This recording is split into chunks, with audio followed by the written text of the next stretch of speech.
Hello friends, તો આજે આપણે બનાવીશું 5 જ મિનિટની અંદર કેપ્સિકમનું શાક। તો હા ફ્રેન્ડ્સ, મેં એકદમ ફ્રેશ કેપ્સિકમ લઈ લીધા છે એટલે શાક થતાં બિલકુલ વાર નહીં લાગે। અને આજે આપણે બેસન એડ કરીને બનાવવાનું છે।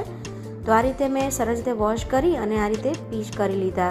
તો આ રીતે તમને જે ફાવે એ રીતે તમારે કટ કરી લેવાનું નાના મોટા પીસમાં, જે પ્રમાણે પસંદ હોય એ પ્રમાણે। મેં મીડિયમ સાઇઝમાં કટ કર્યા।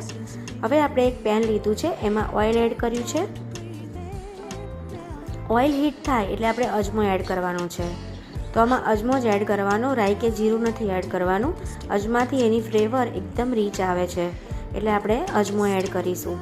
સાથે કેપ્સિકમ કટ કર્યા એ એડ કરવાના અને મીઠું પણ સાથે એડ કરી દઈશું, જેથી એની કુકિંગ પ્રોસેસ જલ્દી થશે।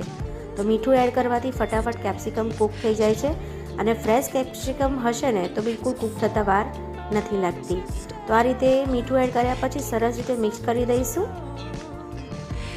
અને લીડ લગાવી દઈશું। તો લીડ આપણે લગાવવાથી ફટાફટ કેપ્સિકમ આપણા કૂક થઈ જાય છે। તો એને આપણે 1 થી 1.5 મિનિટ માટે રહેવા દઈશું।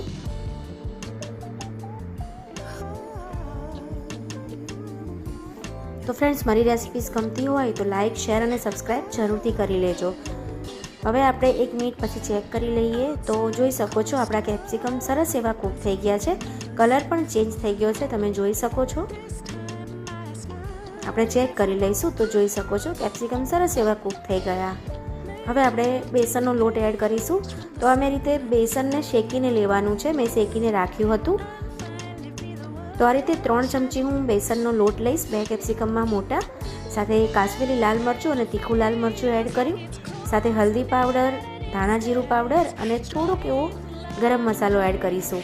આમાં ધાણા જીરું પાવડર વધારે એડ કરવાનો, કારણ કે એનો ટેસ્ટ બહુ જ ફાઇન આવે છે।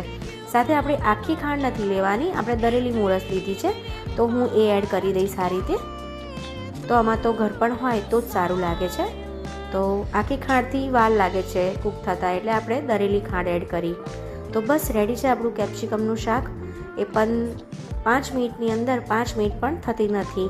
તો ફ્રેન્ડ્સ, આ કેપ્સિકમનું શાક એક વખત ચોક્કસથી ટ્રાય કરજો, ખાવામાં બહુ જ મસ્ત લાગે છે।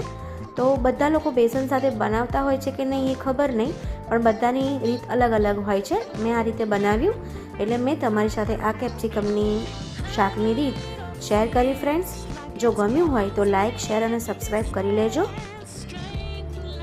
આ રીતે કેપ્સિકમ તમે બનાવશો તો ઘરમાં બધાને જ બહુ ભાવશે।